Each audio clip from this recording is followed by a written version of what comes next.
नमस्कार दोस्तों, कैसे हैं आप सब। वर्ष भर में 24 एकादशी आती हैं। इनमें निर्जला एकादशी को सबसे श्रेष्ठ माना जाता है। इसे भीमसेनी एकादशी भी कहते हैं क्योंकि महर्षि वेदव्यास के अनुसार भीमसेन ने इसे धारण किया था। मान्यता है कि इस एकादशी का व्रत रखने से ही साल भर में आने वाली सभी एकादशी के व्रत का फल प्राप्त होता है।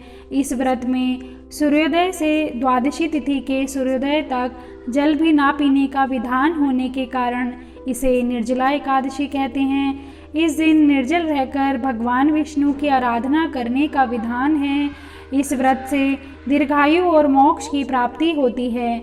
आइए अब हम आपको निर्जला एकादशी व्रत की कथा बताते हैं। भीमसेन व्यास जी से कहने लगे कि हे पितामह, भ्राता युधिष्ठिर, माता कुंती, द्रौपदी, अर्जुन, नकुल और सहदेव आदि सब एकादशी का व्रत करने को कहते हैं, परंतु महाराज मैं उनसे कहता हूँ कि भाई मैं भगवान की शक्ति पूजा आदि तो कर सकता हूँ, दान भी दे सकता हूँ, परंतु भोजन के बिना नहीं रह सकता। इस पर व्यास जी कहने लगे कि हे भीमसेन, यदि तुम नरक को बुरा और स्वर्ग को अच्छा समझते हो तो प्रति मास की दोनों एकादशियों को अन्न मत खाया करो। भीम कहने लगे कि हे पितामह, मैं तो पहले ही कह चुका हूँ कि मैं भूख सहन नहीं कर सकता। यदि वर्ष भर में कोई एक ही व्रत हो तो मैं वह रख सकता हूँ, क्योंकि मेरे पेट में वृक नाम वाली अग्नि है, सो मैं भोजन किए बिना नहीं रह सकता। भोजन करने से वह शांत रहती है, इसलिए पूरा उपवास तो क्या, एक समय भी बिना भोजन किए रहना कठिन है। अतः आप मुझे कोई ऐसा व्रत बताइए जो वर्ष में केवल एक बार ही करना पड़े और मुझे स्वर्ग की प्राप्ति हो जाए।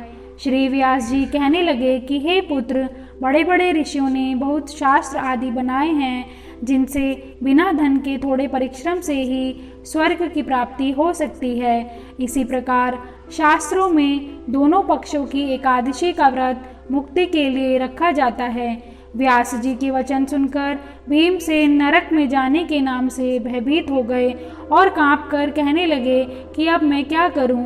मास में 2 व्रत तो मैं कर ही नहीं सकता। हाँ, वर्ष में एक व्रत करने का प्रयत्न अवश्य कर सकता हूँ। अतः वर्ष में एक दिन व्रत करने से यदि मेरी मुक्ति हो जाए तो कोई ऐसा व्रत बताइए। यह सुनकर व्यास जी कहने लगे कि वृषभ और मिथुन की संक्रांति के बीच ज्येष्ठ मास के शुक्ल पक्ष की जो एकादशी आती है उसका नाम निर्जला है। तुम उस एकादशी का व्रत करो। इस एकादशी के व्रत में स्नान और आचमन के सिवा जल वर्जित है। आचमन में 6 मासे से अधिक जल नहीं होना चाहिए, अन्यथा वह मद्यपान के सदृश हो जाता है। इस दिन भोजन नहीं करना चाहिए क्योंकि भोजन करने से व्रत नष्ट हो जाता है। यदि एकादशी को सूर्योदय से लेकर द्वादशी के सूर्योदय तक जल ग्रहण ना करें तो उसे सारी एकादशियों के व्रत का फल प्राप्त होता है। द्वादशी को सूर्योदय से पहले उठकर स्नान आदि करके ब्राह्मणों को दान आदि देना चाहिए। इसके पश्चात भूखे और सत्पात्र ब्राह्मण को भोजन कराकर फिर आप भोजन कर लेना चाहिए। इसका फल पूरे एक वर्ष की संपूर्ण एकादशियों के बराबर होता है। व्यास जी कहने लगे कि हे भीमसेन, यह मुझको स्वयं भगवान ने बताया है। इस एकादशी का पुण्य समस्त तीर्थों और दानों से अधिक है।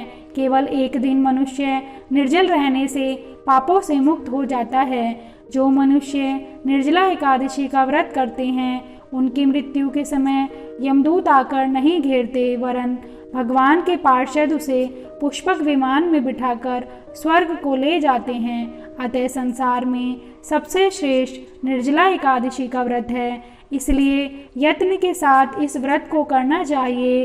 उस दिन ओम नमो भगवते वासुदेवाय मंत्र का उच्चारण करना चाहिए और गोदान करना चाहिए। इस प्रकार व्यास जी की आज्ञानुसार भीमसेन ने इस व्रत को किया। इसलिए इस एकादशी को भीमसेनी या पांडव एकादशी भी कहते हैं।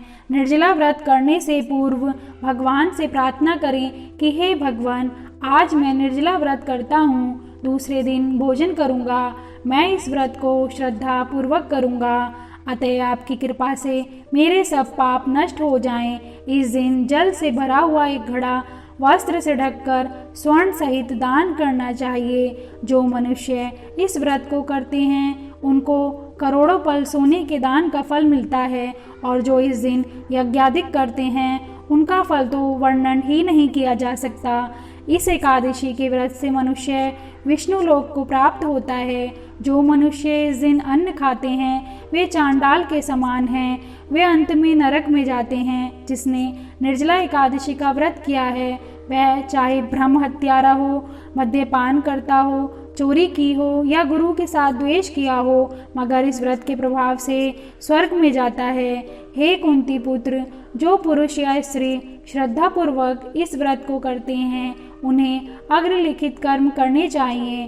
प्रथम भगवान का पूजन, फिर गोदान, ब्राह्मणों को मिष्ठान व दक्षिणा देनी चाहिए तथा जल से भरे कलश का दान अवश्य करना चाहिए। निर्जला के दिन अन्न, वस्त्र, उपाहन आदि का दान भी करना चाहिए। जो मनुष्य भक्तिपूर्वक इस कथा को पढ़ते या सुनते हैं उन्हें निश्चय ही स्वर्ग की प्राप्ति होती है। दोस्तों, अगर आपको हमारी ये वीडियो पसंद आई हो तो कमेंट करके ज़रूर बताइए और लाइक एंड सब्सक्राइब करना ना भूलें। Thank you.